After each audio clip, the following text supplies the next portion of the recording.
I'm going to use this as a backdrop to do further hints that Kubrick used The Shining to tell the story of the fake lunar landing. If you watch him at the Overlook Hotel, it's all a metaphor for the Cold War between the U.S. and Russia. They're snowbound, and it's a metaphor for the Cold War. If you watch this now, he's also talking about several other conspiracies in The Shining.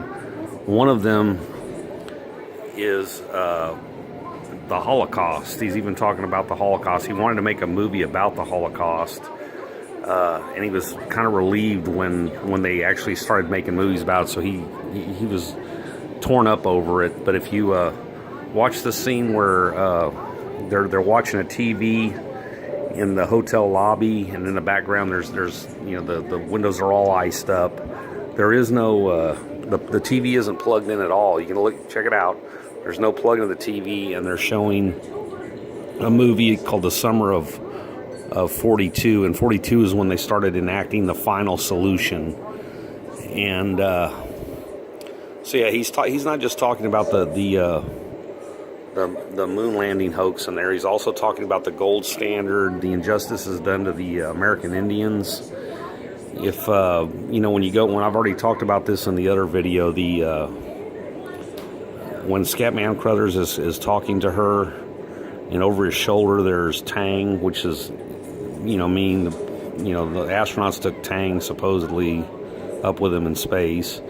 But there's calamate baking soda, which means peace pipe. And then, but you can see it straight on in the first one. You can't see it in the second one.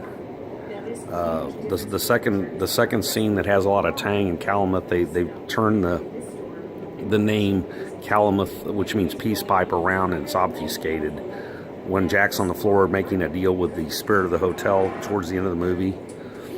And he also, in the book, it's alluded to that the place was built on an Indian graveyard, and one of the theories is that all that blood that Danny sees coming out of the in the elevators is the blood of the American Indians, or it could be the blood of all the war throughout history. But the main conspiracy he's covering is the faked Apollo moon landing, but he also covers the gold standard. He specifically used Stephen King's book because it had stuff in there that he could use to make it a visual story of what he wanted to tell.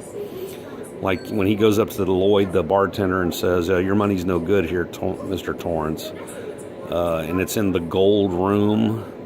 If you buy the Blu-ray version of it, you learn that Stanley Kubrick sent people actually to the Colorado Capitol to research the gold rush and how money is made. So that's another thing he's trying to say. He isn't the conspiracies he's actually covering are, it's 90% is about the moon landing and the reason the things were faked, and but the other ones he's talking about are the gold standard, the injustice to the American Indians, even the Jewish Holocaust.